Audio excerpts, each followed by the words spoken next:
incredible movement. This was a movement like nobody's ever seen before. Donald Trump फिर से America के big boss बन गए हैं। उन्होंने इलेक्टोरल वोटों की गिनती में दोपहर 1 बजे तक निर्णायक 277 वोटों के साथ जीत पा ली है। अब वो क्या वजहें थी जिसके चलते ट्रंप अपनी प्रतिद्वंदी कमला हैरिस पर खासे भारी पड़े।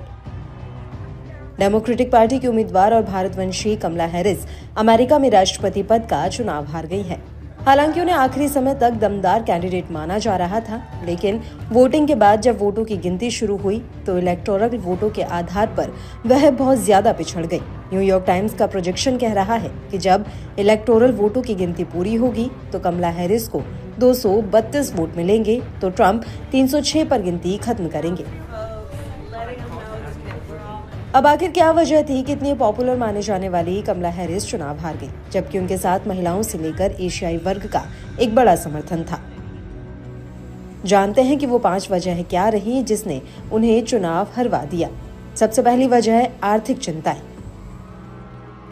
कई मतदाता अर्थव्यवस्था को एक महत्वपूर्ण मुद्दे के रूप में प्राथमिकता देते हैं। ट्रंप को ऐतिहासिक रूप से आर्थिक मामलों में अधिक अनुकूल रूप से देखा जाता है। मतदाताओं का एक महत्वपूर्ण हिस्सा हैरिस की तुलना में ट्रंप की आर्थिक नीतियों में विश्वास व्यक्त करता है, जिसकी वजह से स्वतंत्र विचार वाले मतदाताओं के स्विंग वोट उनकी ओर बड़े पैमाने पर गए। दूसरा, मतदाताओं ने उन पर विश्वास नहीं किया। ट्रंप विशेष रूप से श्वेत मतदाताओं के बीच एक स्थिर अनुकूलता रेटिंग बनाए रखते हैं, जहां वो हैरिस पर पर्याप्त बढ़त रखते हैं। इस जनसांख्यिकी का समर्थन स्विंग राज्यों में महत्वपूर्ण है, जो चुनाव परिणाम निर्धारित करते रहे हैं। इसके अलावा जब ट्रंप मतदाता धोखाधड़ी और चुनाव में एक रहने की बात करते हैं, ऐसे में ट्रंप का साथ रहने का नारा एक बड़े वर्ग को उनके साथ ले आता है। निश्चित रूप से इस मामले में अमेरिका की बड़ी आबादी कमला हैरिस पर शायद कम विश्वास करती है। तीसरा, उनके भाषणों ने लोगों को निराश किया। हैरिस को उनकी संचार शैली के लिए आलोचना का सामना करना पड़ा है। उनके भाषणों को अमूमन अस्पष्ट या अनिर्णायक के रूप में कहा जाता रहा है। सार्वजनिक रूप से उपस्थित होने के दौरान उनकी अस्पष्ट प्रतिक्रिया देने की उनकी प्रवृत्ति ने मतदाताओं का शायद हताश किया और उनसे दूर भी। उन्हें उम्मीदवार के रूप में उनकी योग्यता के बारे में संदेह भी पैदा हुआ। इसके विपरीत ट्रंप का संदेश सीधा उनके वोटर्स को लुभाने वाला होता था।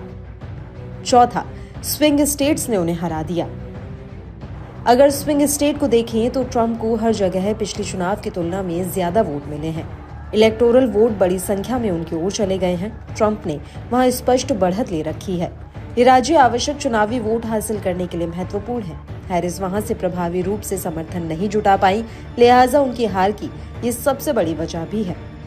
पांचवा, डेमोक्रेटिक असंतोष। हैरिस की उम्मीदवारी को लेकर डेमोक्रेटिक मतदाता बहुत संतुष्ट नहीं थे। कई मतदाता इससे भी असंतुष्ट नजर आए कि डेमोक्रेटिक पार्टी ने 4 सालों में देश में मजबूत नेतृत्व नहीं दिया।